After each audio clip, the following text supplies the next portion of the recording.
प्रश्नावली 7.1 का जो 5वां प्रश्न है, रेखा एल, ये देखो रेखा एल है, कोण ए को समद्विभाजित करती है।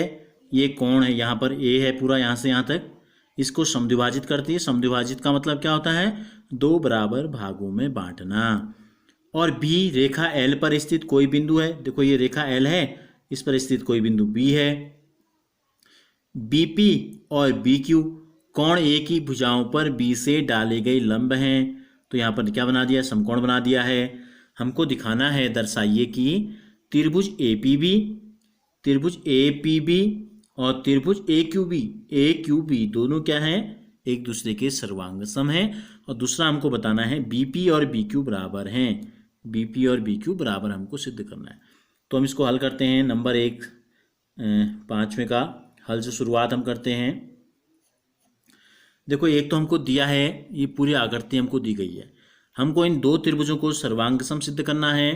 तो हम लेते हैं त्रिभुज, इन दोनों त्रिभुजों को लेते हैं, त्रिभुज एपीबी व त्रिभुज एक्यूबी में।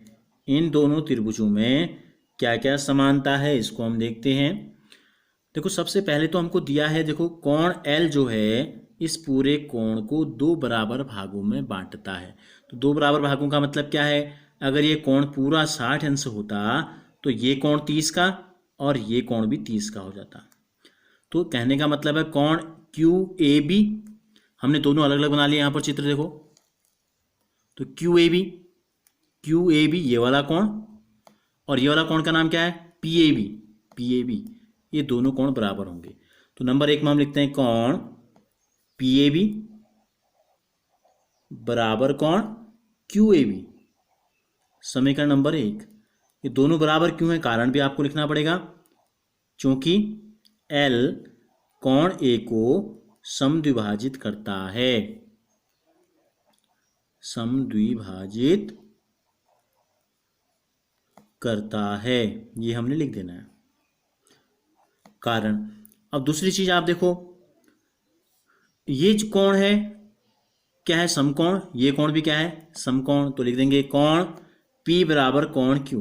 कोण P बराबर कोण Q, दोनों क्या हैं? समकोण है, बराबर चाहें तो 90 अंश भी लिख सकते हैं। समीकरण नंबर 2। ये दोनों कैसे बराबर हैं?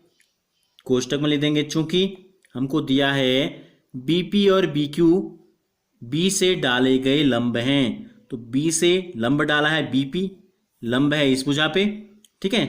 तो लिख देंगे दोनों क्या हैं? लंब हैं, ऐसे लिख देंगे।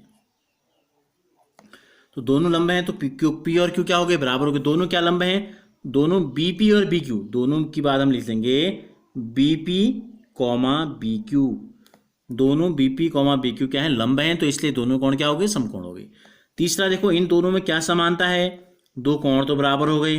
ए बी इसमें भी है और ए बी इसमें भी है, यानी कि बीच वाली जो भुजा ए बी है ये दोनों त्रिभुजों में कॉमन है, यानी कि उभयनिष्ठ है। तो ये दोनों बराबर हो गए। तो यहाँ लिख देंगे ए बी बराबर ए बी। समीकरण नंबर 3। क्यों बराबर हैं दोनों? क्योंकि ये क्या हैं? ये हैं आपकी उभयनिष्ठ भुजाएं। तो लिख देंगे उभयनिष्ठ भुजा। अब देखो समीकरण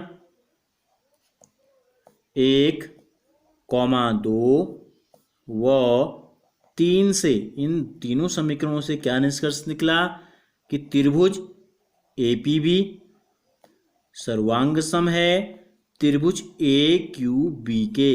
अब कौन सी सर्वसमिका, कौन सा आपका कसौटी प्रयोग में हुई? देखो क्या है? दो हैं कोण और एक है भुजा।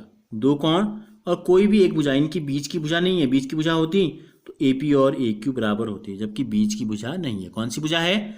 तीसरी कोई भुजा, अन्य कोई भुजा है। तो क्या हो जाएगा? समीकरण 4 ले लेंगे। कौन सी कसौटी लगी? दो कोण और एक भुजा, यानी कि ए एस सर्वांग समता कसौटी का प्रयोग इसमें हुआ है। तो पहला जो हमको दिया था बिंदु 1 सिद्ध करना, तो ये हमको पता चल गया। इसके बाद हमने आपको बताया है कि जब दो त्रिभुज सर्वांग सम सिद्ध हो गए तो इसका मतलब क्या है? इसका मतलब है कि त्रिभुज के सभी अंग बराबर हैं। केवल 3 अंगों से हमको पता चल गया कि बाकी के 3 अंग जो हैं वो भी बराबर हैं, यानी कि कुल 6 अंग होंगे, ठीक है। 3 भुजाएं और 3 कोण। अब हमको दूसरे में सिद्ध करना है बीपी बराबर BQ। तो देखो बीपी बराबर BQ, अब ये भुजा तो इस भुजा के बराबर है, ये बीपी BQ के ऊपर फिट आएगा और AP AQ के ऊपर फिट आएगा। तो बीपी बराबर BQ हो गया। समीकरण नंबर 5, इसको बोलते हैं सर्वांग सम त्रिभुजों के संगत भाग, जिसको हमने क्या लिखते हैं कहा आपका CP/CT। तो ये भी आपका सिद्ध हो गया। दो चीजें सिद्ध करनी थी, एक बीपी बराबर BQ और ये दो त्रिभुज सर्वांग सम।